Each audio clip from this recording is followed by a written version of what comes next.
Главные события уходящей пятницы, 20 июня, в материалах наших корреспондентов. Это итоги дня в студии. Петр Васильев, здравствуйте. Коротко о темах. Главное событие ПМФ – пленарное заседание президента страны Владимира Путина. Расскажем, какие темы затронет глава государства. Российский фонд прямых инвестиций профинансирует строительство моста через Лену. Подписание соответствующего соглашения состоялось на Петербургском международном экономическом форуме. Паромы по маршруту Якутск-Нижний Бестях в преддверии Сэха начнут работу в усиленном режиме. Расскажем, сколько паромов выйдет на линию и как изменится скорость логистики. Стартовала приемная кампания «Вузы и СУЗы». Узнаем особенности и контрольные цифры приема этого года. Подъемные выплаты молодым учителям Мирнинского района закрепили законодательно. Помимо финансовой помощи, учителям гарантировали и возможности для собственного обучения. В эти минуты начинается выступление президента России Владимира Путина на пленарном заседании 28-го Петербургского международного экономического форума, одного из крупнейших экономических мероприятий страны. Глава государства затронет в своем выступлении вопросы развития российской экономики, международного экономического сотрудничества и адаптации к вызовам многополярного мира.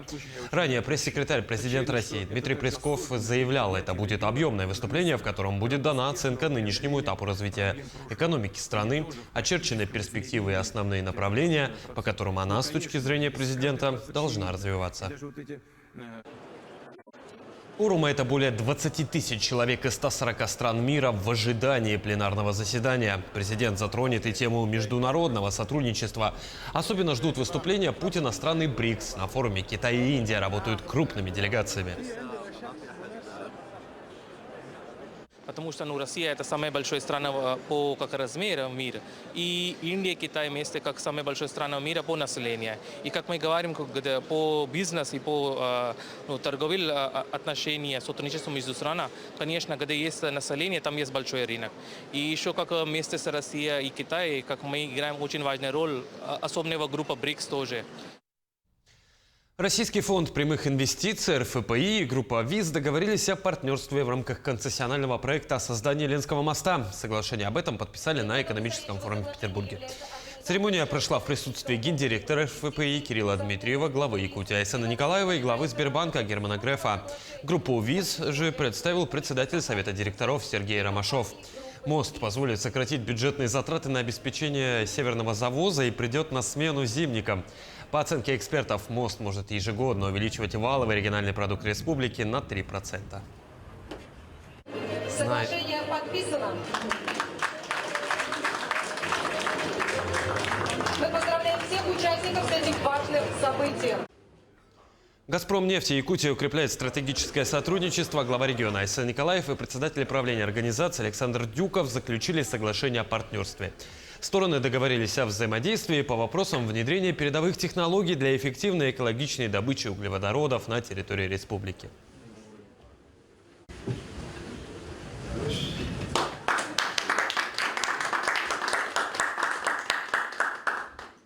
К другим темам. Минобороны России сообщила о новом обмене пленными с Украиной. 19 июня Россия и Украина провели новый обмен. На родину вернулись российские бойцы. Взамен Киеву переданы солдаты ВСУ. Как уточнили в ведомстве, обмен проходил в рамках договоренностей, которые Москва и Киев достигли на прямых переговорах в Стамбуле в начале месяца. Количество военных, которые вернулись на родину в Россию, не озвучено. На видео с российскими солдатами можно насчитать порядка 2 десятков человек с флагами страны. Сейчас бойцы России находятся в Беларуси, им уже оказывают помощь. Вскоре всех доставят в Россию для лечения и реабилитации. Алло. Мам, привет, я приехал, я вернулся. Все нормально, я уже вернулся. На встрече со специалистами Якутского республиканского психологического центра главой Якутии Айсеном Николаевым была одобрена комплексная программа «Лидеры перемен». Она направлена на улучшение социальных навыков при взаимодействии с ветеранами СВО и членами их семей для лучшей их адаптации и ресоциализации. Так, на протяжении 2 дней психологи Мегино-Кангаласского района проходили обучение по данной программе. Напомню, при психологическом центре Якутии работают круглосуточные номера доверия 8 800 135 50 для родителей и 8 800 22 00 122 для детей. Записаться на прием к психологам можно и по номеру телефона 31 91 09. Предпоследнее. На этой неделе модули для самих ветеранов спецопераций вошли в состав обучающей блоков кадровой программы «Якутия. Земля героев». Курсанты получат материалы по происходящим сейчас социальным трансформациям, управлению изменениями, иными тонкостями психологической информации. Тем временем за первую половину июня по республике к госпитальному направлению в Ростове-на-Дону отработано около 500 новых и повторных обращений, проведено 600 индивидуальных и групповых видов психологических работ, включая повторные консультации в рамках полноценного сопровождения. С сегодняшнего дня в районах республики начались празднования национального праздника Эсэха. Традиционно в этот период существенно возрастает нагрузка в работе паромных переправ. В связи с этим речники перешли на усиленный режим. Будет ли увеличен тариф и какие нововведения ожидаются на переправе, знает моя коллега Даяна Федорова. С наступлением лета наблюдается значительный рост числа пассажиров, стремящихся пересечь водные просторы. Паромщики принимают все необходимые меры для бесперебойной работы. Сейчас курсируют порядка 10 паромов. Только один вмещает в себя до 60 легковушек. Ну, почаще бы ходили, а то долго стоим в очереди. Ну вот, в прошлый раз я ждал 2 с лишним часа. Сколько я не езжу, в Бестях, там, в Заречные районы, возвращаться всегда дольше, очередь дольше, длиннее, поэтому думаю, надо усилиться на Эсэх.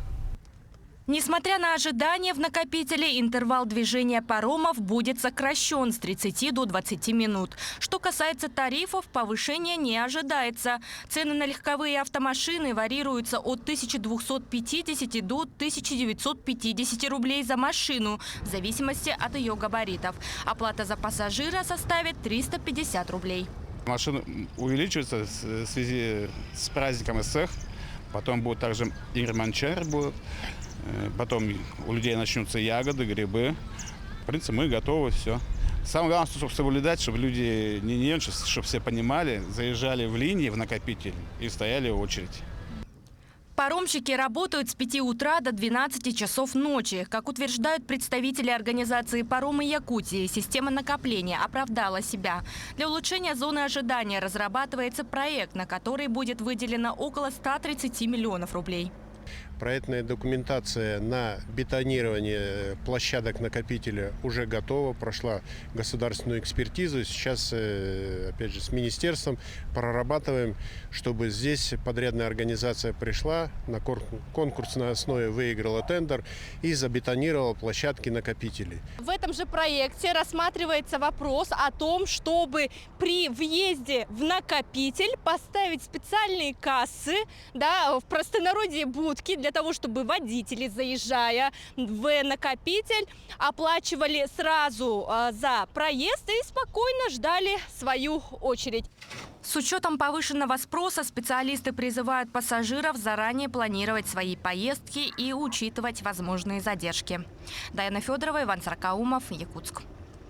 На региональной автомобильной дороге Мухтуя-Ленск-Мирный начался долгожданный ремонт. От 80-го километра до города Мирный трасса более-менее приведена в порядок. А вот до 80-го километра, то есть на отрезке дороги от Ленска практически до Дорожного, настоящий кошмар. Ямы, выбоины, колеи, а после дождя автомобили и вовсе не едут, а плывут по глине. На трассе побывала и наша съемочная группа.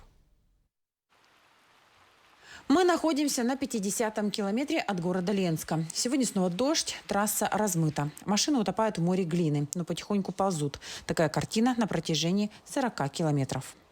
Дорога в ужасном состоянии буквально последние 4 года.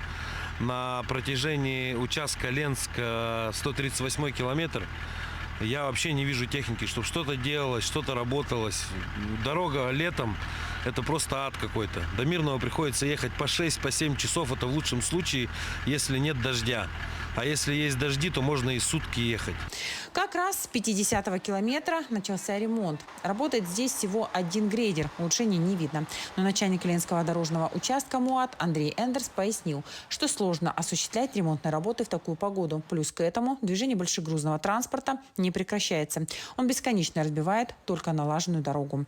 В день нашей съемки снова была проведена отсыпка проблемного участка трассы. Ведутся работы по ликвидации пучин, ямочному ремонту на участках от 47 до 84. Самый сложный участок автодороги Мухтуя. Мы завозим скальный грунт, обеспечиваем проезд автотранспорта. Пользователи дорог передвигаются на большегрузных автомобилях, пренебрегая всеми ограничениями с большим тоннажом. Конечно, это приводит к большим деформациям дорожного полотна.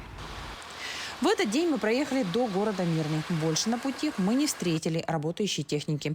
Вплоть до 80-го километра, можно сказать, дороги нет. Одно направление.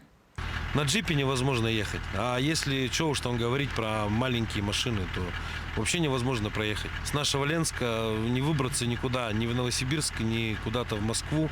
Нам приходится до Мирного добираться. А чтобы добраться до Мирного, это как полоса препятствий какую-то пройти надо. В дождь каша, в ясный день огромные выбоины и колеи. Видео водителей постоянно гуляет в сети. 75-й километр дороги Мухтуя. И вот такой бардак здесь уже 3-й год. Ни одной дорожной техники тут нету. Вот, 82-й километр. Тоже Лежневка торчит. Уже 3 года. Никому ничего не надо.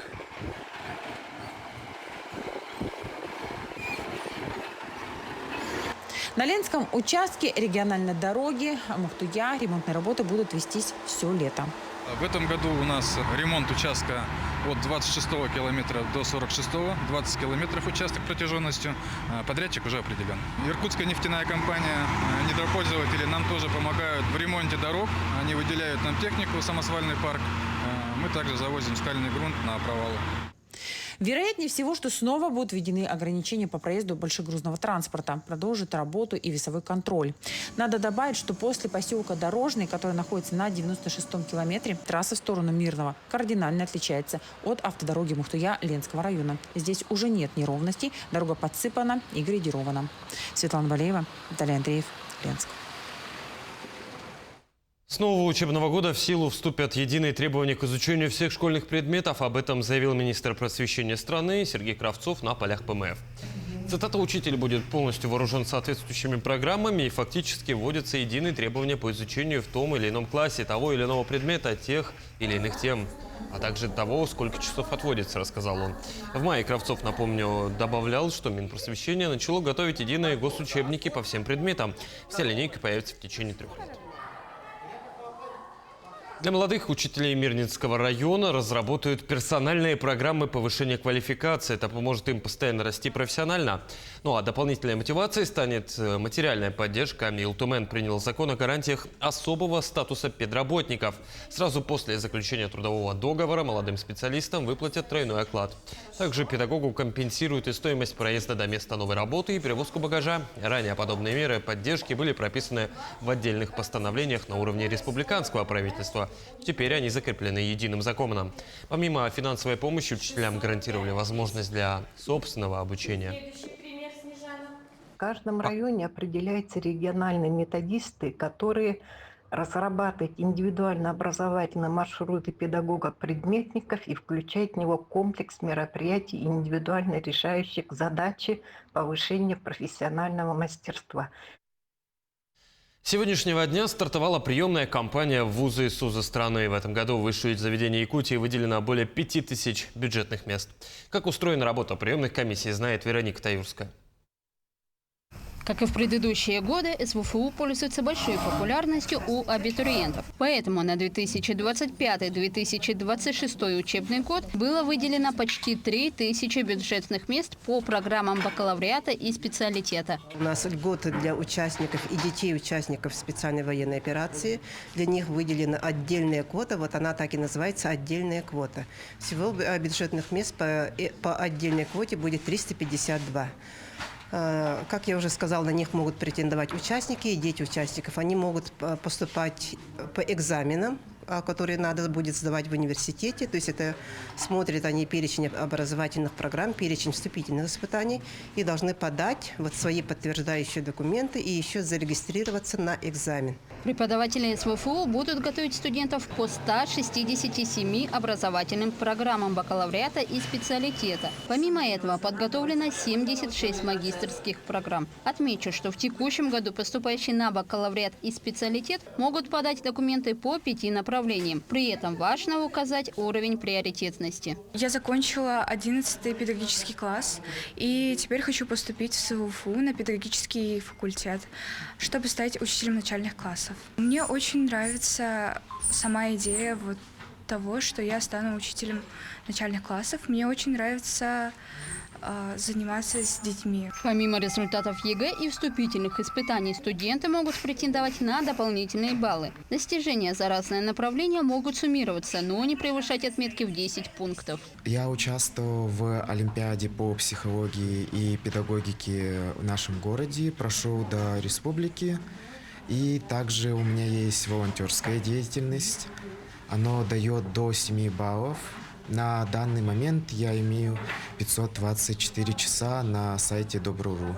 Также являюсь активистом, поэтому у меня еще есть достижения в общественной деятельности, нагрудный знак, стипендиант главы города и так далее. Стартовала приемная кампания и в средние профессиональные учреждения. Так, в Якутском медицинском колледже выделено 650 мест по 7 программам подготовки. Помимо среднего балла аттестата у нас будут вступительные испытания по 3 специальностям. Лечебное дело, сестринское дело, акушерское дело. У нас будут психологическое тестирование. А по специальности технологии индустрии красоты, стоматология ортопедическая у нас будет творческий экзамен. Более востребованные профессии у нас это лечебное дело, лабораторная диагностика и сестринское дело. То есть каждый год, ежегодно по этим 3 специальностям у нас большой конкурс. В этом году приемная комиссия СВФУ будет работать до 18 июля для поступающих по вступительным экзаменам и до 25 июля для абитуриентов с результатами ЕГЭ. Подать документы в учреждение среднего профобразования можно с 20 июня по 15 августа. Вероника Таюрска, Станислав Потапов, Якутск. В столице республики продолжается работа по подготовке к грядущему Сыхтуймады. Так, сегодня прошел общегородской субботник. Свой вклад внесли многие предприятия и организации. Не остались в стороне и представители спортивной общественности. Вместе с ними на улице города вышла Эржен Гармаева. Сегодня любители спорта дают бой врагу природы – мусору. Вооружившись перчатками и мешками, они выходят на набережную имени Романа Дмитриева. Убраться сюда пришли тренеры, атлеты и сотрудники Минспорта. Желание навести порядок не погасил даже проливной дождь. Делает хорошую атмосферу, дождь. В целом настроение хорошее. Вот с коллегой пришли помочь ребятам все вместе. Конечно, выбор на набережную пал не случайно. Спортсмены трепетно относятся к месту, названному в честь первого олимпийского чемпиона. И потом, набережная у горожан пользуется популярностью и для отдыха, и для занятия спортом. Это, во-первых, спортивная площадка.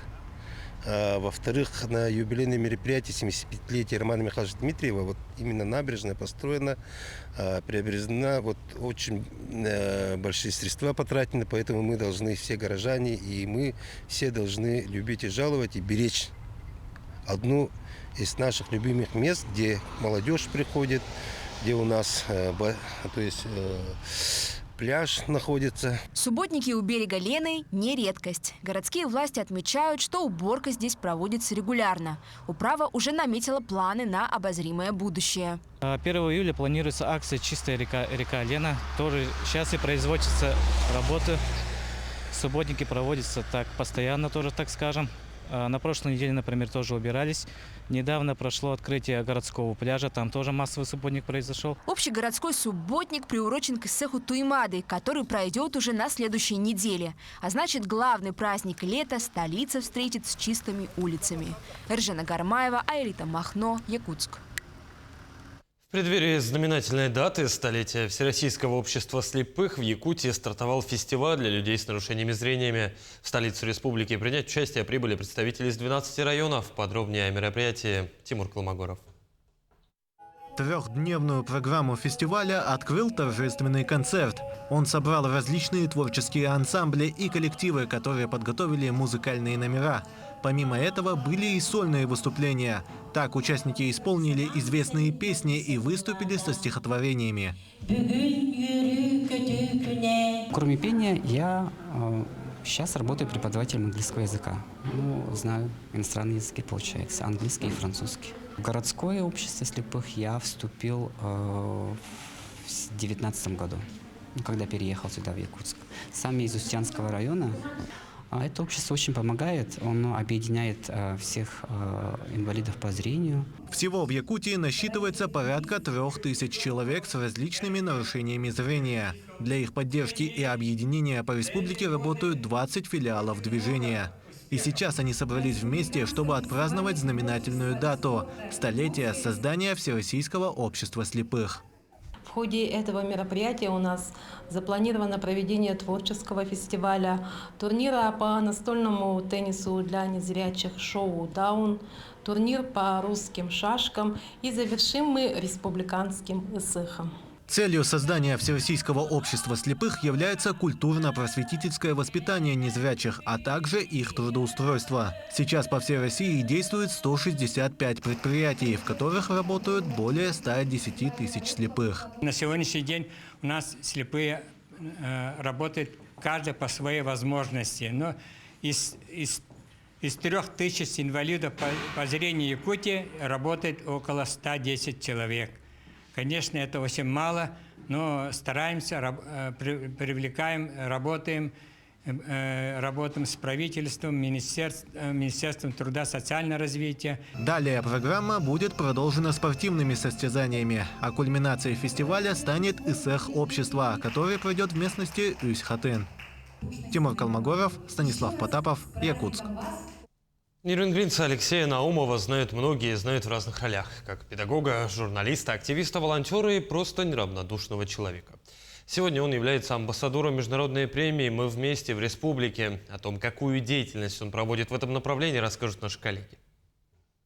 Большую часть в жизни Алексея Наумова занимает волонтерская деятельность. И нить эта тянется с самого детства. Он продвигал и продолжает продвигать свои идеи, не страшась трудностей и преград. В своих начинаниях он всегда находит сторонников и последователей. «Будь с нами, делай как мы, стань лучше». Вот 3 короткие фразы. «Будь с нами», то есть мы стараемся, то есть мы практически всегда открыты для любой инициативы, для любого человека, который может к нам прийти. «Стань лучше» – это понятно, что мы развиваем свои навыки для того, чтобы можно было развиваться в жизни, потому что волонтерская деятельность, она дает очень хороший опыт для того, чтобы в дальнейшем получать хорошую перспективную работу. Деятельность в этом направлении не остается незамеченной. Люди видят реальные результаты и уважают Алексея за его безвозмездные труды. Алексей Игоревич я знаю как человека, который очень любит детей. И он чувствует их душу и знает, как ребенку проявиться, как ему себя преподнести, преподать, как побороть какую-то скованность и найти свой путь в жизни. И с ним очень легко работать, потому что он даже во взрослом человеке видит ребенка и помогает ему раскрыться. В направлении общероссийского проекта помощи гражданам во время кризисных ситуаций «Мы вместе» работа Алексея Наумова и его сподвижников началась более 10 лет назад. Когда пошла первая волна беженцев с Украины, вот именно тогда начали работать. То есть уже тогда через Росмолодежь мы пытались реализовать программу гуманитарной поддержки, устраивали гуманитарные акции, сбор вещей там и так далее. Параллельно в рамках же этой акции у нас были сборы, когда мы отправляли вещи для пострадавших от наводнения. Ну а позже, конечно, это уже период, когда началась специальная военная операция. Мы тоже, как смогли, подключились, потому что мы совместно с районом создали фонд поддержки ребят, которые находятся на СВО, и членов их семей. Алексей Наумов как амбассадор имеет те же права, что и обычные участники, волонтеры. Его почетная миссия – представлять свой регион, продвигать ценности премии, распространять необходимую информацию, привлекать к участию в премии новых участников и укреплять взаимодействие. Он меня раз, Татьяна, вот давай, заяви о домашних обедах для победы. Лёш, да нам это не надо, мы сделали для ребят, нам надо для того, чтобы знали о вас, чтобы это было какое-то партнерство. Он мне объяснять начал, что это вам нужно, какой-то опыт перенимать. И в то же время заявить о нашем Нерюнгре, о республике. Он же настойчивый. Приди, вот нужно, зайди. Мне ж стыдно отказать. Я пришла, выслушала. Да, Леша, сделаю. До 23 июня, когда завершится срок подачи заявок на международную премию «Мы вместе», продолжается вовлечение новых участников. Это большая возможность поделиться своим опытом волонтерской деятельности со всей страной. Екатерина Павлова, Захар Головин, Нерюнгри. Таким мы видели уходящий день наши корреспонденты. Ну а я с вами прощаюсь. До встречи.